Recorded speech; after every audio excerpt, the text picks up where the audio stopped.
How to know which app is causing pop-up ads on Android. Hello everybody, welcome back to our channel. Today in this video we'll guide you on how we can do so, but before that don't forget to hit that like, share and subscribe icon and turn on the notification bells to get updated about our latest videos.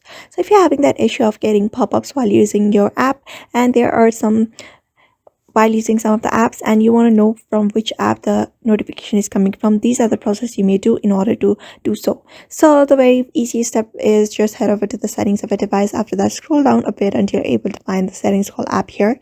Just go to the app section and you'll be finding all of your apps available here.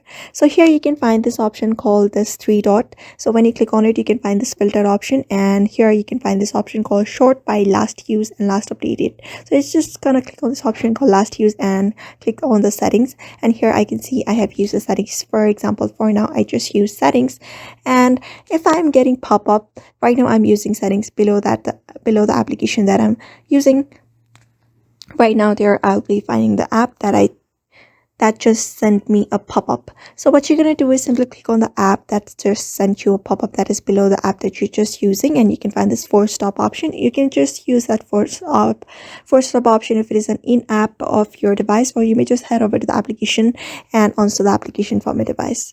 So that's how you basically look up on how you can fix a pop-up that is appearing on your Samsung Android device. So that's how you find it. So I hope this video was helpful to you, and thank you for watching this video.